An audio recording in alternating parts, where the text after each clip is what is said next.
So this understanding that the body dies, can't argue with that. Obviously, we know all about that. But what if we're not our bodies? What if we're something much greater than that? And what if we're something that is at its essence divine, created by love, as love, and for love, connected with everyone and everything? And that's who we really are. When we begin to understand that the soul who is making these choices is deciding at a much higher level. Okay, there's a much bigger picture. They see the big picture. They see the timelines. They see the history between souls. And ultimately they see the benefit that comes from facing these hardships and challenges in life. This is Beyond with Heather Tesch, where we examine near-death experiences and life itself, hopefully making this life a little better. Hello, everybody. Welcome. Thank you so much for joining me. Today, my guest is filmmaker Peter Alessandria. Hello, Peter. Hello, Heather. It is wonderful to have you here. In addition to being a filmmaker, you are many things: an author, a speaker, a photographer, a former entertainment attorney. But today we're here to talk about your movie. And we met at IONS, where I had the wonderful privilege, along with everybody else there at the conference, to watch a preview of your film. And it is so beautifully made. It answers so many questions. It's all about spiritual experiences, including near-death experiences. Yeah, it was great. It was the first time that I had shown any part of the film publicly. So I have to say I was a little anxious, but it seemed to go well, seemed to be very well received by people. And I know you're a fan of IONS. I'm a fan of IONS, the International Association of Near-Death Studies, ions.org. Great organization, and I'm very grateful that they gave me the opportunity to come and show my preview. And we want to show everybody that's watching too. We have several clips that we are going to show about your movie, but I think just as an introduction, let's go ahead and take a look at this first clip.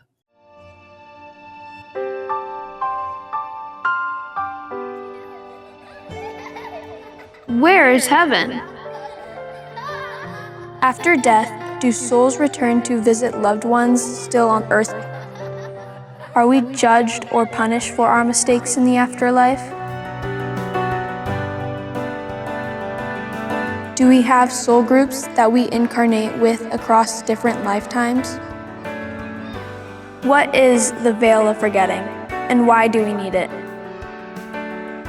Do spirit guides or angels assist us during a given lifetime?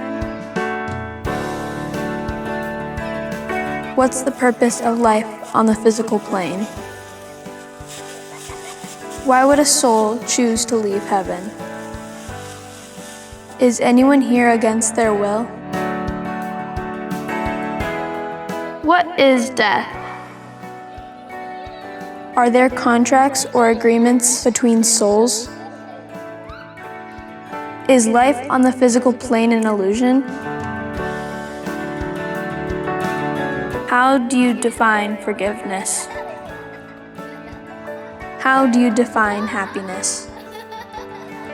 What does the belief in separation cost us? Where is God?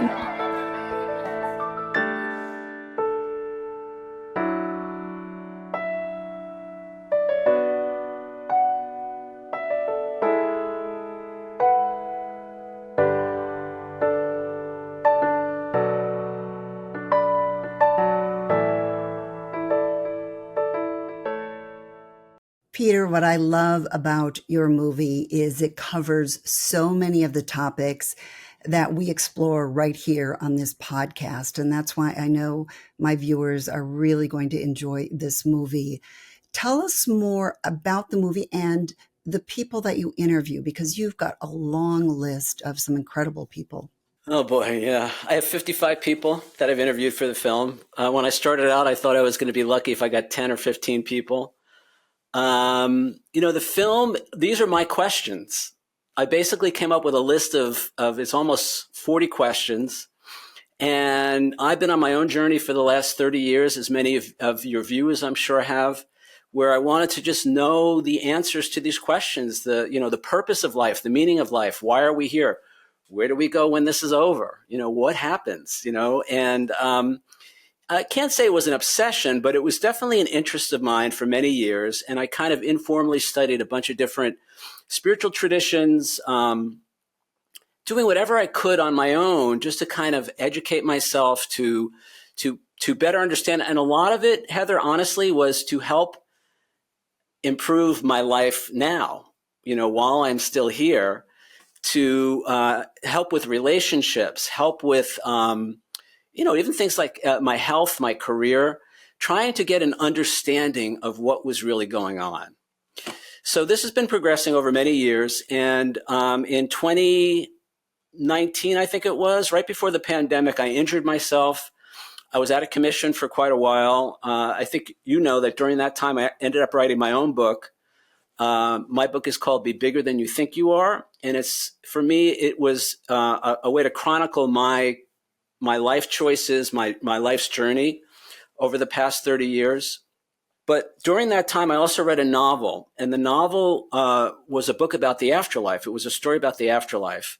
And I was familiar with near-death experiences. I was certainly familiar with the idea of life after death, of the idea of a soul and all of that.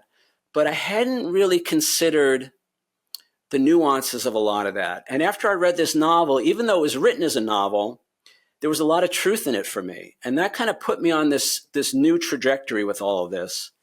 And of course, the next thing that happened was a pandemic came and we all spent a lot of time at home. And I started watching podcasts like yours, interviews with people who have had near-death experiences. And I couldn't get enough of it, and I ended up optioning that novel from the author and was writing a screenplay based on that book to turn it into a feature film. So as part of that research, it was watching all these interviews about the afterlife, about near-death experiences, other spiritually transformative experiences. And it hit me, I have to put aside this screenplay for now, this other project, and I have to do a documentary film about all this. And I've been inspired by many different films over the years and documentaries over the years.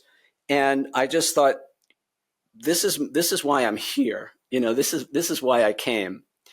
And I started reaching out to more and more people, and they all started saying yes to being involved in this project. It's just turned into this amazing thing. And I just feel so blessed and so happy to be part of this. And now to be getting ready to bring it to the world.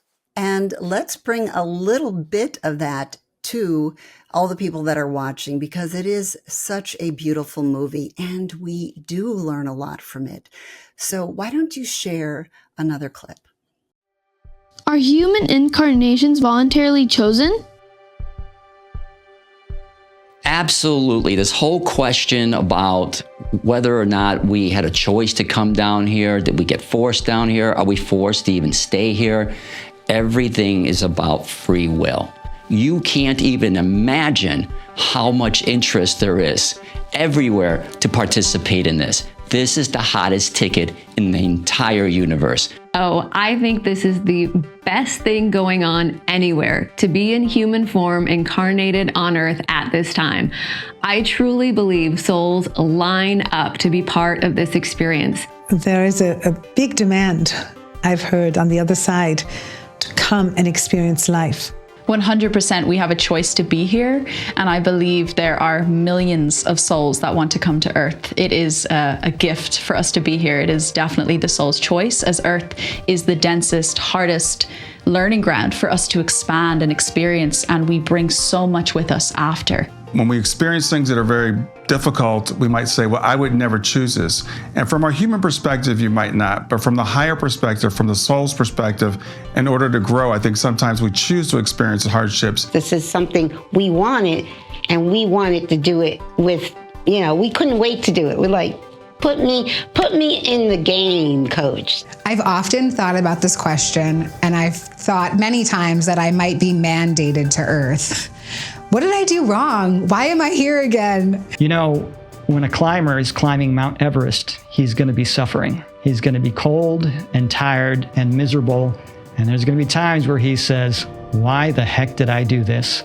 But he did it because he's taking on a big challenge and he's growing and getting stronger from it. And it's the same with these lives. You know, we are doing the Mount Everest of physical incarnations by coming down here on Earth, and it's something to be proud of. If you are here, you absolutely volunteered. And I do love the other one that I always hear, when I'm done on it, I'm never coming back. No, you're coming back, you know. I hear so often people go, I would never have chosen this. I would have never chosen this. And that's how I know that's exactly how they chose it. On some level, we all chose to be here. We chose our parents. We chose our basic circumstances. And we knew, for the most part, what we were getting into. It's only after we get here that humans forget who we are, and then we say, are you kidding? I am never coming back here again. We know that it's going to be challenging. We know that there's going to be pain as well as pleasure, but the soul also knows that's how we're going to grow. And the soul wants nothing more than to bring back more love to this beautiful experience of simply being the soul. Peter, that is just one of so many questions that you cover, but it really is a question that so many people have, because I hear it over and over again. People say their life is hard and they would never choose this life. What have you learned from all of these incredible people that you've interviewed in your film? Well, I've learned a lot. It's changed my life. You know, people who have near-death experiences talk about how their life has changed as a result. Well, I have to say this is part of my spiritually transformative experience. It's just meeting all these people, getting these answers to my questions. And I just want to say every one of these people impressed me as so kind, so caring, so loving, so generous. You know, they're doing this, in my opinion, they're doing this for all the right reasons. They want to help humanity. They want to help all of us have a better life while we still think we're here in this physical body. And, you know, a lot of them do it at their own peril in a way. You know, there's still people who will marginalize them, who will call them crazy. You know, it takes a lot to be in front of a camera and tell your story about going to heaven and meeting whoever you meet there and the experience that you have, you know. So I have a lot of respect for all of these people. And honestly, again, the time I spent with them has been life-changing. Now, I just want to say this about that particular clip that you just saw. So this idea that we choose to be here, it actually gets worse, because not only do we choose to come here, we choose a lot of the challenges that we face in life. So in other segments of the film, we talk about the idea of soul planning, soul contracts, soul agreements, and you know, we choose our family, we choose our parents, we choose our siblings, and we often will choose things like afflictions, you know, bodily afflictions and things like that. And this is all part of the soul's plan for its development, its evolution, and its experiences. And so I guess, you know, not only did we choose to be here, but we choose to have many of the experiences that we have, which many people would say, I would never choose that, right? Now, the truth is you wouldn't choose that, okay? The conscious human consciousness that we all seem to be walking around with is not the chooser in these situations. I just want to be really clear about that. Also, I want to be really, really clear that if you have a challenge in your life, if you have a health challenge, an affliction, challenging relationship, this is in no way to say that it's your fault. Okay, that's not what we're saying here at all. It's not your fault. You're not responsible for the situation that you may find yourself in. You don't deserve the pain that comes along, the suffering that comes along with a lot of these situations. Not saying that at all. Okay, and I'll tell you, my heart goes out to anybody who is suffering in any way more than ever after doing this film, after making this film. I have nothing but compassion and understanding and empathy for anybody who's suffering in any way. But, or I guess I should say, and when we begin to understand that the soul who is making these choices is deciding at a much higher level, Okay, there's a much bigger picture. They see the big picture. They see the timelines. They see the history between souls. They see, and ultimately they see the benefit that comes from facing these hardships and challenges in life. And, another one of the questions that we ask in the film is, why would a soul choose to leave heaven? Because if you listen to any of these NDEs, they talk about heaven as this beautiful, magnificent place. They call it home, right? This is home. That's home. This is not home. So why would we choose to leave there? And we do it for a very specific purpose and reason, because it allows us to experience things in a way that we can't experience on the other side. And it's through these experiences that our soul grows, that our soul expands, that our soul becomes more of what it is. And in our own experience, it's like on the other side, we read the book about riding the bicycle. On Earth, we ride the bike, and not only do we ride the bike, but we fall off the bike. And not only do we fall off the bike, but we get all scraped up and whatever else goes along with that. And that's part of the experience for the soul. The last thing I'll say about all of that real quick is to understand that, again, from the higher perspective, the soul knows that nobody is ever permanently injured, damaged, or lost in this worldly experience. So if you lose a loved one, if you lose a child, if you have an affliction, a health challenge or affliction, if you have a divorce or some kind of a relationship thing, again, my heart goes out to you. I totally get the pain, the suffering, the challenges associated with that. And yet the soul knows at the highest level that everybody heals from all of that. And not only do we heal from that, but we grow from that. We expand from that. We become more as a result of those experiences. Well, that's why movies like yours are so important, because I really do believe they change lives, because so many of us have these questions and so many people are struggling in life.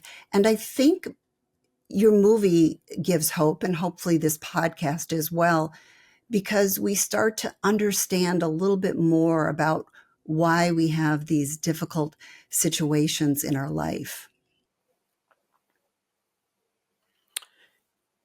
Yeah, I would say this, one of the main messages of the film is, you're not who you think you are, right? And what you think is going on here is not what's really going on here, guys. All right. We're completely missing the bigger picture. And so, in my book that I wrote, I pose one of the most important questions we can ask ourselves is, who do you think you are? Who are you? Right? And what are you doing here? I set up a nonprofit to go along with the film. It's a website called itsTimeToRemember.org. And on that website, I have all the main messages from the film. And for me, it's all about changing our idea about who we are. See, if we're really these physical bodies that live for 60, 70, 80, 90 years, do the best that we can, but often we'll end up sick or in pain or some kind of not so wonderful ending to that life, that physical life. And if this is really all there is this one shot, then the world does kind of make sense, right? The way we're living it now, based on those constraints or those parameters. But what if that was not really what's going on here? What if we're not these limited physical beings that are bumping into each other, fighting over resources and judging each other and arguing about everything? What if we're really connected at a very high level? There's a oneness, a unity between us. We're different fingers on the same hand or different leaves on the same tree. What if life is eternal? What if this thing that we call death is merely a transition between dimensions? And what if we actually don't die? Or a better way to look at it is, and this is, I'm a student of A Course in Miracles for many years. The most repeated lesson in A Course in Miracles is that we are not our bodies. A body is something we have. It's not who we are. And so this understanding that the body dies, can't argue with that. Obviously, we know all about that. But what if we're not our bodies? What if we're something much greater than that?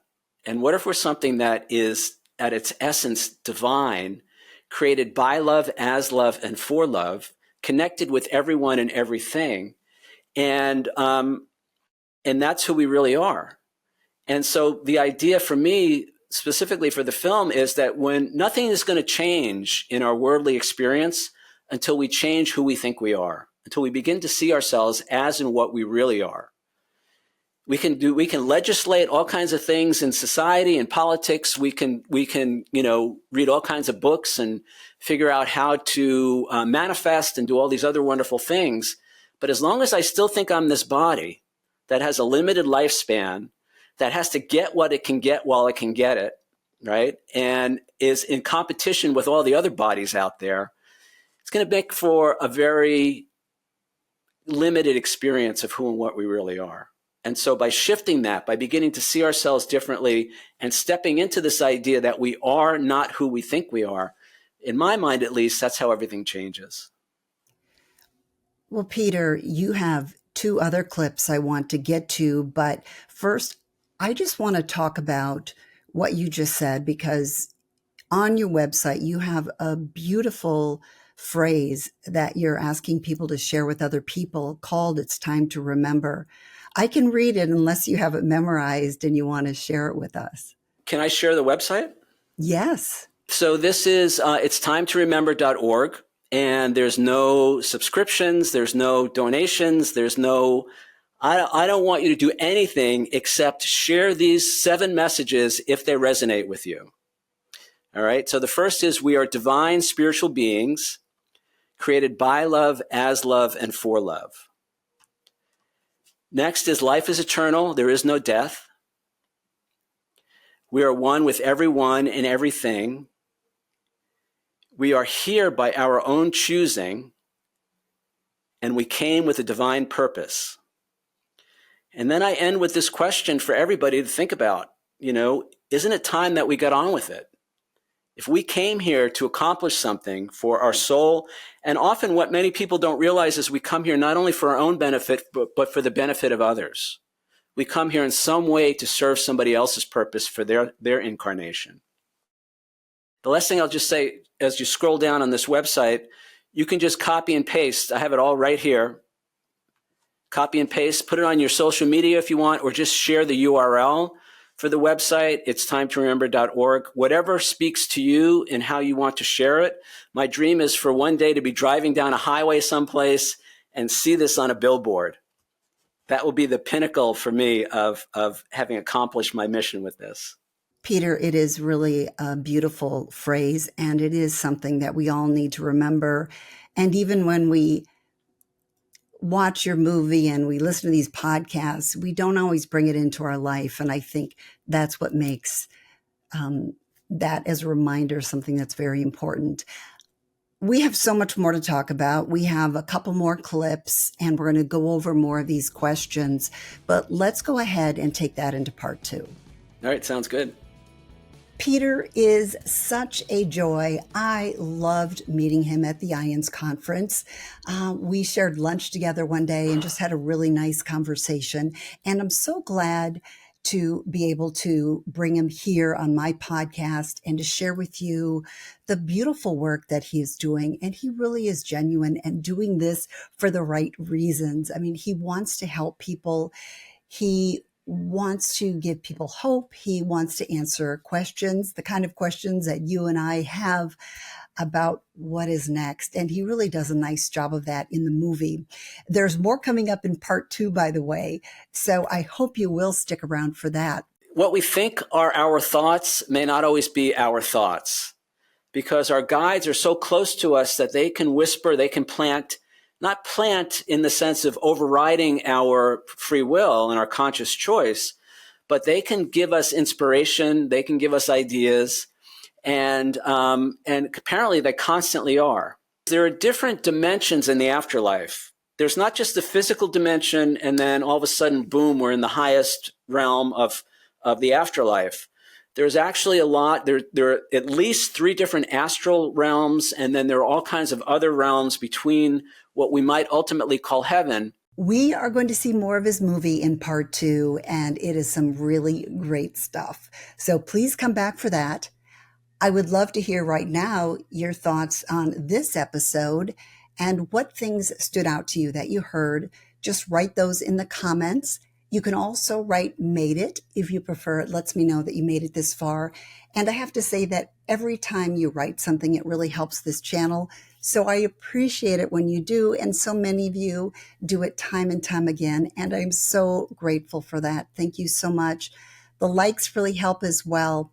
If you haven't subscribed, go ahead and do that. Hit the subscribe button and the bell. That button will give you alerts when new episodes come out. And they come out every Tuesday and Thursday. And then you can find all of my episodes in my playlist. And there's always a link to that in the description. You just click on that word "more" and that'll open up the description for you. Thank you again, everybody, for being here. And I certainly hope that you'll come back and watch part 2. It's really good. Thanks for joining me on Beyond with Heather Tesch. Please add comments and questions you'd like future guests to answer. Also, if you liked what you heard, please hit the thumbs up button and subscribe. That'll help keep this podcast going. You can also go to Beyond with Heather Tesch to look for more episodes.